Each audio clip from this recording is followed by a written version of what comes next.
fréquence, c'est 50 impulsions par seconde. Donc, si je regardais mon écran et que je pouvais le séquentionnaliser, je verrais que j'ai 50 images par seconde. Si mon œil pouvait le percevoir. Ce qui n'est pas le cas. Par plus fond. Quoi? Fréquence. Oui, la fréquence en Hertz. Ce que je viens de dire. En Europe, on a 50, l'Amérique, 60. Quoi? La fréquence européenne. La fréquence européenne est à 50 Hertz et aux États-Unis, elle est à 60. Et c'est 110 volts qu'ils ont là-bas. Pourquoi? Ils ont du 110.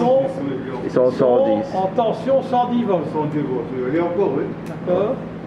Alors ici, l'être humain ne voit qu'une toute petite partie des choses. Hein. On ne va pas croire qu'avec vos deux yeux, vous allez voir tout.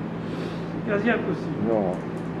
On voit uniquement le spectre électromagnétique. Il y a des animaux qui, évidemment, ont la vision beaucoup plus développée que la nôtre. Une question. Le cheval, comment nous voit-il? En noir et blanc. Premièrement, il nous voit en noir et blanc. Ça, c'est la première des choses. Et deuxièmement, il nous voit beaucoup plus grand que ce que l'on est. C'est la raison pour laquelle, lorsque un cheval est énervé, il ne faut certainement pas aller près de sa tête avec la main. La main, il la voit 10 fois plus grande. Et donc, que va-t-il faire? Il va avoir peur. Il va se cabrer en arrière. D'accord? Et on aura une Ferrari. Cabré.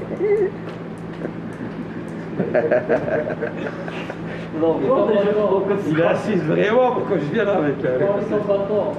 C'est non. Ah, il a compris le message subliminal. Il est fort. Il est fort, il est fort. Ça va? Il a fait psycho. Hein? Le chameau, c'est la même chose, c'est possible, je ne sais pas. Le taureau, c'est la même chose. Mais le taureau, les oui, animaux, oh là là, le oui, taureau. les vaches, les taureaux.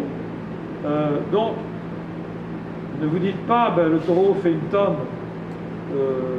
Méfiez-vous des gestes que vous allez exécuter face à certains animaux, parce que l'amplitude est là et vous risquez de gros problèmes. Donc, ici, on a parlé de la fréquence qui est en Hertz, d'accord? Retenez-le bien quand même. On a déjà parlé de ça. Les ondes vont interagir avec le noyau des atomes, c'est-à-dire les atomes vont commencer à vibrer. Ok? C'est clair. Et créer donc les rayons X ou les rayons Y, les rayons gamma. La radiographie est une application de ces ondes électromagnétiques invisibles. Faites quand même très attention, n'oubliez pas une chose qui est importante, c'est à partir du moment où vous allez jouer avec ces rayons. Il y a des rayons qui sont extrêmement néfastes pour le corps parce qu'ils traversent, ils font un bombardement d'atomes. D'accord? Alors on ne le voit pas. C'est comme les lumières, je ne parle pas des ultraviolets, hein, pas pour autre chose, mais il y a des lumières en carrosserie qu'on utilise, j'ai oublié le nom, je crois que ce sont des infrarouges, et alors on se met devant et on se dit ah j'ai un peu chaud. Il faut faire très attention, c'est que ces lumières infrarouges vont faire chauffer le sang du corps beaucoup plus fort. Donc vous avez une sensation de chaleur, mais à l'intérieur, il y a une température qui va monter beaucoup plus vite. Donc il faut faire très très attention. Okay. Alors dans une zone intermédiaire de longueur d'onde, on vient de la citer, les ondes vont interagir avec les électrons et créer des émissions de photons. C'est comme ça. Ces photons, en fonction de fréquence de vibration, vont de l'ultraviolet à l'infrarouge. Donc ce que l'on voit, ce sont des images émises par des photons, tout simplement. D'accord? Et l'œil humain varie de 400 à 700 nanomètres. En deçà et en delà, on ne voit pas. Justement, c'est ce que je viens de dire tout à l'heure, il y a 2 minutes, je m'excuse, mais je me répète. Les lampes à bronzer pour les ultraviolets et le chauffage par infrarouge sont quelques exemples d'application. Nonobstant que les lampes à bronzer ne sont pas spécialement dangereuses à effet immédiat et peu fréquent. Par contre, l'infrarouge, je répète, warning, danger. Hein. Vous ne le sentez pas, on ne le voit pas, et ça fait des dégâts. Ok, jusque-là. Chose importante aussi, si un jour vous portez des lunettes, puisque la majeure partie de la population, après un certain âge, un âge certain, devront porter des lunettes, que vous voyez un point apparaître quand vous faites de la vision, allez tout de suite chez un ophtalmo, c'est bien souvent un début de maladie d'Alzheimer. Ma mère en est décédée de ça. Elle n'a pas fait attention. Ma soeur a laissé faire. Elle y est allée trop tard quand j'ai aperçu la situation. Et la maladie était déjà installée. Donc, faites gaffe. C'est à un moment donné, le corps vous donne des éléments comme ça. Il y a un petit mal quelque part, une gêne ou quoi, une vision. Ne vous dites pas, oh, ben c'est rien, c'est un point noir. Je m'en fous, je dis non. Il faut, en dehors des 8 jours, vous devez être opéré. Sinon, ça remonte. DMLA, alors, je sais pas quoi. C'est ça, DMLA. Quand on a des trucs déformés, on a une tache noire. Voilà ce dont on parlait tout à l'heure. Donc, ça, rouge, vert et bleu, ça s'appelle le spectre lumineux. Ça s'appelle le spectre visible, ça s'appelle la rose chromatique en carrosserie. Et quand on mélange ces trois-là, couleur primaire. Rouge et bleu, ça fait violet. Bleu et vert, ça fait bleu-vert, je sais pas. Rouge et vert, ça fait jaune. Et le mélange de tout, ça fait blanc. Moi, j'avais posé la question, qu'est-ce que le noir? Comment l'obtient-on? Manque de lumière, voilà, le noir. Pas de lumière. Absence de lumière. Absence de lumière, tout à fait. Tout simplement. Pas de lumière, c'est noir. Le professeur n'a pas su me répondre, et puis quand je lui ai dit, ben, c'est ça, quand il n'y a rien, ben ouais, voilà. Pas compliqué. Le fond de l'espace, c'est tout est noir, bon, par exemple. Le fond de l'espace, tout est noir, exactement. Il n'y a rien. Enfin, tu iras voir si tu veux. Tu peux aller sur Mars bientôt. Il y a ton copain Elon Musk qui fait des prix pour l'instant. Il a envoyé une voiture dans l'espace, c'est ça? Très attractif. Il a envoyé Je crois que la place économique commence à 100 000 €. La place économique, hein, où tu es derrière la fusée. Il n'est pas le seul, il y a aussi Richard Branson qui fait ça. Il y a Richard Branson, mais Elon Musk, il est plus loin. Hein. C'est un malade, il est riche. Il y en a beaucoup qui font ça. Il est riche. Donc voilà, le premier spectre, tout ça, je sais que ça n'intéresse pas certaines personnes, mais c'est théorique, quoi, voilà. Pour votre culture personnelle, c'est quand même bien d'apprendre. On ne sait pas intervenir ça. dessus, c'est hein? trop... Parce que quand on va vous parler de colorimétrie, de couleur et de rapport, ben vous saurez au moins comment ça fonctionne avec les photons, vous saurez au moins comment les mélanges se réalisent, et vous connaîtrez le spectre visuel que vous utilisez, entre 400 et 700 nanomètres. D'accord? Donc voilà. 6 heures, c'est bien, bientôt. Il y en a qui vont arriver à 7 heures. Hein?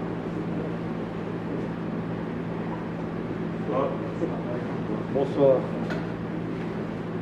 Alors bon, je ne vais pas passer mon temps à faire le spectre de température, mais il faut savoir une chose.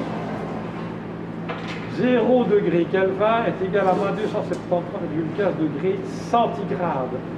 Ne faites pas comme un étudiant il y a une vingtaine d'années qui m'avait marqué, au lieu de centigrade, il avait marqué Celsius, mais il avait marqué Celsius.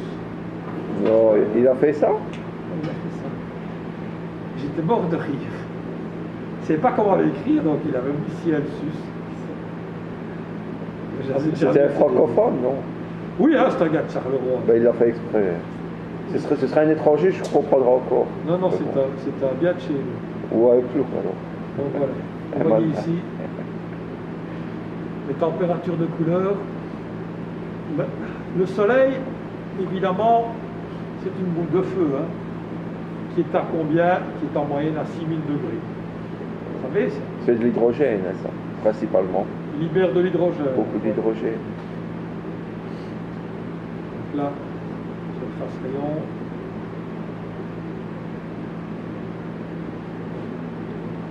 Le cadmium. Ouais. On peut peut-être voir ça, ça peut peut-être être intéressant, comme je vois que tout le monde s'intéresse à ça. L'intensité lumineuse correspond à un flux rayonné dans la direction déterminée. Donc c'est pour ça qu'on a les phares, c'est toute une série de miroirs. L'ampoule ne donne pas par devant, l'ampoule donne derrière sur Catadioptre, réflecteur. le déflecteur du phare. Réflecteur. Il renvoie la lumière Vers de l'avant. façon à ce qu'elle soit dirigée. D'accord? Important aussi, lorsque vous démontez l'ampoule, vous devez la remonter et l'emboîter dans le bon sens. Dans le bon sens. Ne vous trompez pas parce que le réglage ne sera plus faux. J'ai déjà vu au contrôle technique des ampoules mises de travail. Ok? Donc, je reviens à ma définition. L'intensité lumineuse correspond à un flux lumineux rayonné dans une direction déterminée. On vient de parler du phare. Elle s'exprime en candela, CD. Ça veut dire, le candela, c'est le débit de lumière. Qu'est-ce qu'on pourrait comparer avec l'électricité? L'ampérage? Le candela, c'est un petit peu l'ampérage pour la lumière. Voilà. D'accord? Et n'oubliez pas, candela, ça vient de chandelle. Hein. D'accord? Chandelle qui veut dire bougie. De temps en temps, c'est ce que vous faites pour certaines choses. Vous faites la chandelle. D'accord? Un projecteur automobile dans l'axe d'éclairage est équivalent de 20 000 à 150 000 candela. Un projecteur d'indice 75 correspond à 225 000 candela. La luminescence, oui, c'est ce qu'on vient de dire, voilà, l'intensité d'une source de lumière dans une direction donnée liée par l'air apparent de cette source. Voilà, c'est ce que j'ai là-dessus. Donc ici, 1 650 millions de candela, lampe incandescence, 6 millions de candela, lampe fluorescente, 7000 candela, et la bougie, 5000 candela. D'accord? La densité de la lumière s'exprime en luxe. Donc l'intensité, la densité, une notion d'efficacité. Le luxe vaut à l'humaine par mètre carré. Donc le luxe, c'est plutôt l'intensité. Non, pas l'intensité. La luminosité. La luminosité. La luminosité, Voilà, je cherchais le mot. Merci. Tous les mètres carrés, il est divisé par 2. Le luxe, oui. Chaque fois que ça avance, Ouais. vous avez le luxe là, et puis chaque fois, On perd les mètres beaucoup, carrés, on perd énormément en c'est lumière. exact. L'efficacité lumineuse s'exprime évidemment, mesure le flux lumineux produit en fonction de l'énergie électrique consommée, elle s'exprime en lumen par watt. L'efficacité lumineuse permet de comparer des lampes, mais une LED est de 50% plus efficace. L'avantage d'une lumière LED, c'est quoi? L'économie, elle ne consomme rien du tout. Non. Si, elle consomme rien. Le premier avantage, c'est quoi? La puissance et l'économie. C'est une lampe froide. Donc elle ne débite pas de la chaleur. Oui, mais c'est logique. D'où elle ne débite que de la lumière. Donc, C'est pour ça qu'elle est économique. mais non, mais tu n'as rien compris. Toi, tu vas en arrière. Moi, je te dis, c'est une lumière froide. Grâce à ce qu'elle est lumière froide, L'effet Joule, il n'y a pas de perte par effet de Joule. Il n'y a pas ouais. d'effet Joule. Ça, Donc, ouais, je sais. elle va débiter uniquement du lumen, de la luminosité. On part de là et on va en descendant. Il faut bien retenir ce genre de choses. Donc, ça a beaucoup d'avantages. Pourquoi? Parce que dans un phare, on peut travailler des phares en plastique, puisque ça ne chauffe plus comme avant. Et évidemment, puisque ça ne chauffe plus, l'effet Joule n'est plus là, donc la consommation est fortement diminuée. D'accord? C'est une cause des conséquences. Tu as compris la scène? Ouais, ouais, je sais bien. Voilà.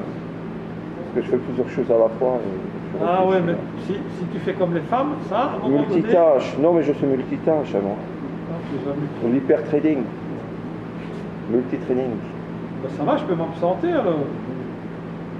Bon, législation, code de la route, on Oh, vient d'en ça, parler. Hein. on s'en fout un peu, la législation. Feu éclairant 100 mètres. On n'est Donc, pas les expert feux- automobile. Ah oui, important, c'est juste important. Les feux de route, donc les gros feux, Le puissant, ouais. ils doivent éclairer jusqu'à quelle distance? Le plus loin possible. Non, Le plus 100 loin. mètres.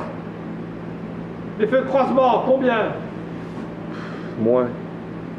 Oui, puisque tu dois te croiser Je sais pas, moi, la moitié au moins. 30 mètres. Ouais, un tiers. Les feux de position, donc Tout les petit, petits ouais. feux, C'est un tout petit ampoule de 2 watts. visibilité à 150 mètres. D'accord? Ok. Les feux de brouillard à l'avant, ben ça, c'est évidemment facultatif. Alors, indicateur de direction, même chose. Attention, signal de détresse, ce sont évidemment les indicateurs de direction. Catadioptre, À l'avant, je ne sais pas. C'est à l'arrière qu'ils sont obligatoires. Qui n'a fait. Alors, bon, il faut savoir que pour l'instant, on a quoi? H4, H7, H1.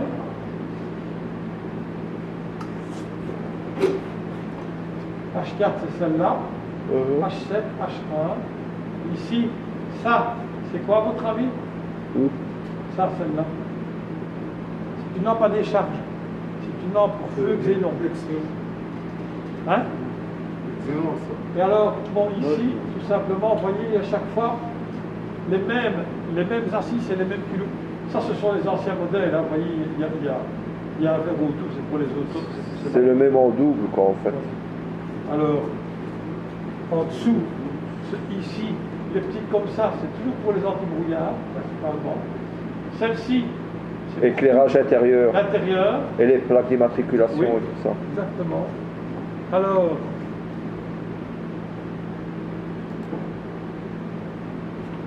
celles-ci, ce sont des petites, donc c'est pour les feux de position.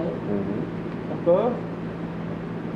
Clignotant, ici en orange principalement, et ça aussi, mais souvent pour les Position. latéraux. Ouais, voilà. Des petits clignoteurs dans les portes. Ouais. Même chose, hein, ici. Vous voyez tous ces côtés-là. Alors, pour l'arrière. Pour l'arrière.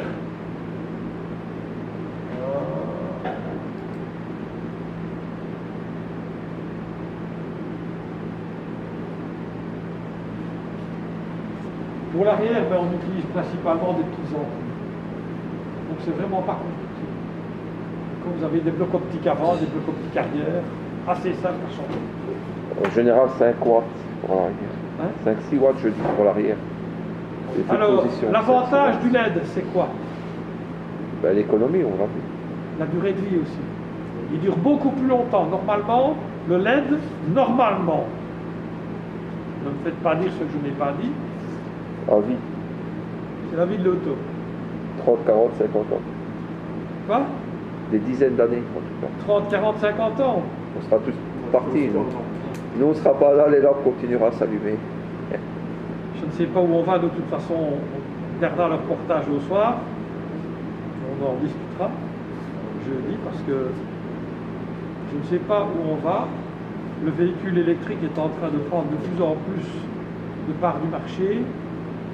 Mais le problème, c'est que certainement, dans le reportage ce soir, on en parlera. Ben, la batterie est très polluante. Donc, tant qu'à présent, ça coûte cher de recycler les batteries, donc on les stocke. Et pour l'instant, on stocke les batteries où, à votre avis? Dans le désert du Nevada. Donc, il commence à y en avoir beaucoup. Et on commence à se poser beaucoup de questions. Il y a des systèmes de recyclage qui sont en train de se mettre au point, mais on verra bien. Qui vivra verra. Ça va jusque-là? Les phares et les ampoules, tout ça? Allez. Allez, Blaise. Ouais. Les 2 doigts dans le nez. Semi-conducteur.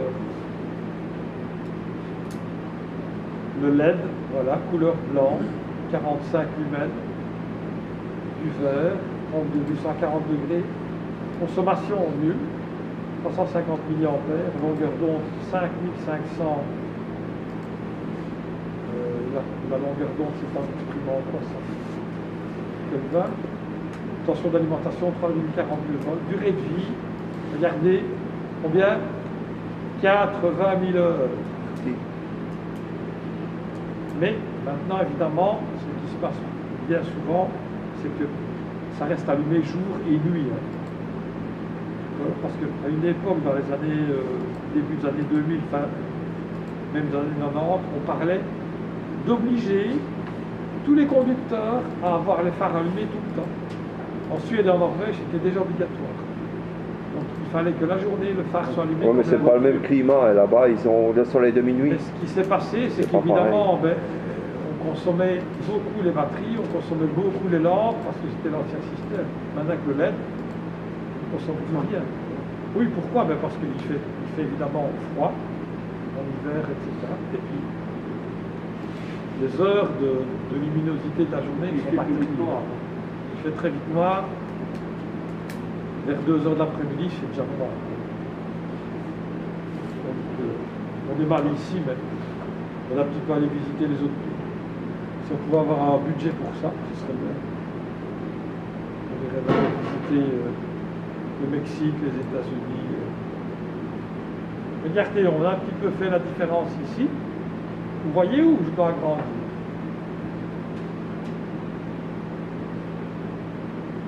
« 1000 heures, 2000, 6000 et les LED 50 000. Le rapport est de 1 à 50. Donc, 50 fois plus. oui, on voit très bien sans aucun problème. La lampe à incandescence, dans la majeure partie des véhicules, c'est ce qu'il y a encore, avec la lampe halogène. La lampe à décharge, c'est quoi? Le xénon, là. C'est le phare au xénon. Moi, j'ai déjà dû en changer. Donc, 6000 à 10 000 heures, c'est pas tout à fait. Évidemment, le LED est très loin devant, puisque la lampe à incandescence, c'est 1000 heures, et le LED, c'est 100 000 heures. Ça veut dire que normalement, la durée de vie est 100 fois plus élevée. L'échauffement, comme on a dit, moi je compare celle-là et celle-là, les autres, c'est comme vous. D'accord? Alors, évidemment, échauffement au LED 0, incandescence fort. La solidité de la lampe à incandescence, vous la laissez tomber, le filament se casse, c'est fini. Le LED, il tombe, ça ne bouge pas, on le reprend. Consommation, d'accord, 12 à 20, 15 à 30, 70 à 90, et là 12 à 60. Je ne suis pas tout à fait d'accord. Enfin, normalement, c'est moins. Hein. C'est beaucoup moins. La taille, petite à moyenne, rendu de couleur excellent. Le LED, le problème, c'est que souvent, il y a différents types de LED. Il y a du blanc, jaune, etc. Il faut faire très attention lorsque vous allez acheter une lampe pour la maison. Il y a différentes luminosités et différentes clartés. D'accord? Utilisation, signalisation principalement. Ça va jusque-là. Les voilà. Celle-ci, c'est quoi? Xénon. H1, H3, H4, H7. C'est tous des dinosaures, hein, quand même. Ce sont tous des dinosaures. C'est le cas de le dire. Non, hein, les H1, il y en a encore. Hein. Enfin, soit dans ta voiture. Oui, je sais bien, mais je les ai, moi, soit ceux-là. t'as ça. Je les ai. J'ai les H4. R2, c'est... J'ai H4, moi. C'est l'âge de vos parents. Hein. Et voilà. D'accord? Alors, H1, un filament. H7, double filament. H4, double filament. Croisement et route, tu vois. H3, vous voyez, le filament, on le voit ici au-dessus. D'accord? Et là, les culots sont totalement différents.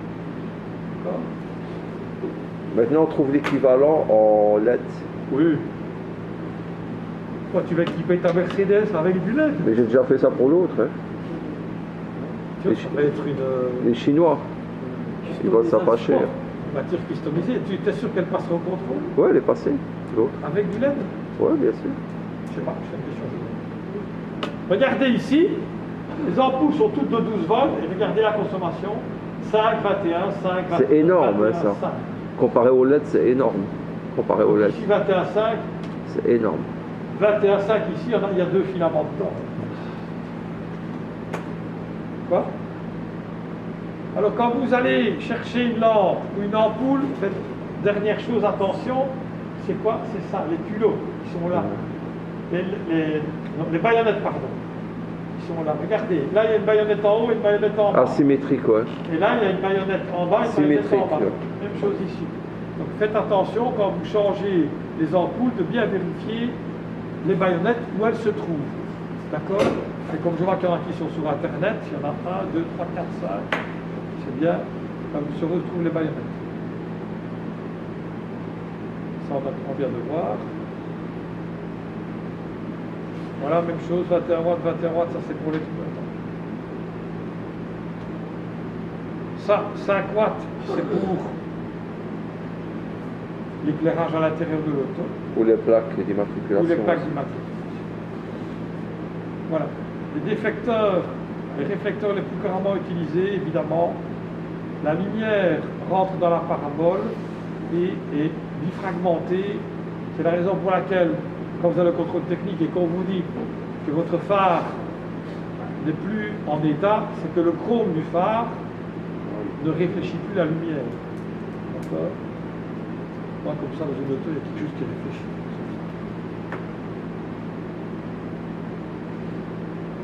Vous voyez ici, on voit les foyers chaque fois. Même chose ici, voilà. En phare et en cône. Et en phare, on va tout droit, et en cône. Ça dépend tout simplement de la position du filament qui est mis ici à l'arrière et l'autre qui est mis à l'avant. D'accord? Il va évidemment se projeter sur des miroirs différents, soit d'un côté ou de l'autre. Ça va? Donc porter, ça c'est assez simple. La lumière va donner sur le réflecteur et va la projeter de l'avant.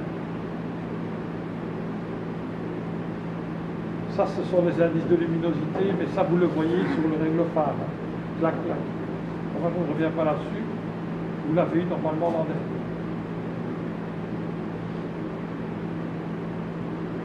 911, ça c'est du... Vous voyez, ce sont des projecteurs elliptiques, donc ce sont des loupes qui font grossir la lumière. Bifonction avec un croisement. Comme j'expliquais tout à l'heure, l'ampoule va donner la même définition, la même intensité lumineuse, on va cacher ou pas. On a une sorte de chapeau dessus. LED, voilà. Au niveau maintenant, c'est LED partout. Il faut savoir une chose aussi pour le LED. Vous avez des feux stop qui ont par exemple 50 ou 60 LED. Et il y en a un ou deux qui ne fonctionnent pas. Vous allez au garage et vous allez demander qu'on vous change le stop LED. On vous dirait qu'à partir d'un certain nombre de LED qui ne fonctionnent pas, on le changera. Mais en deçà, on ne le fait pas. Le cas arrive pour les télévisions écran plat. C'est super chiant parce qu'on passe son temps à regarder quoi? Le LED qui ne fonctionne pas en plein milieu de l'écran. C'est très embêtant, mais c'est le cas.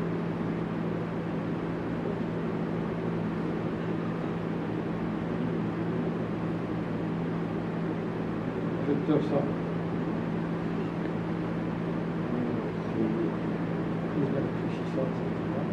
Ça, ce sont des projecteurs plats. Alors ça, ce sont... Vous voyez, ici maintenant, ils sont pas en plastique, parce qu'à l'intérieur, on va faire quoi avec les optiques? On mettra de chaque côté. Quel est le prix maintenant d'un phare? Très cher. Ça dépend là-bas. Ouais, mais les derniers coûtent très cher. En moyenne, c'est 1000 €. Ouais, voilà. Les tout derniers coûtent très cher. Imaginez, avant, quand on allait acheter un phare de golf, GTI, super, C'était pour rien. c'était 10 ou 20 €. Et maintenant, On n'avait que le verre et le miroir derrière. Maintenant, vous êtes à 1000 €. Donc, si vous faites un accident avec une nouvelle voiture, ou si vous rentrez dans une nouvelle voiture, vous vous accrochez. Les feux coûtent très cher. Mais on va chercher dans la casse. Non, mais justement, les derniers, tu les as pas, les tout derniers, c'est ça. Dans la casse, t'as pas les Mais non, derniers. tu les as chez C'est leur vendeur, ouais.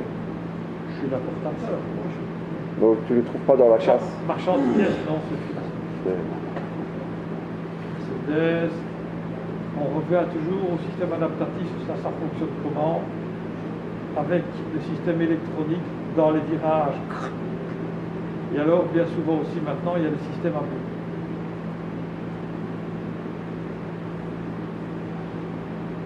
On a parlé tout à l'heure, ou l'autre fois, données GPS entre le volant, tête du véhicule, tout vient dans le calculateur, et donc vous avez des moteurs de chaque côté. Donc c'est ça que ça coûte 1000 €. Hein.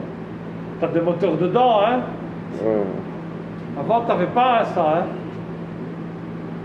C'est bon, hein. Là, évidemment, c'est un petit peu plus cher. Oui, ça, ce sont les prises de remorquage.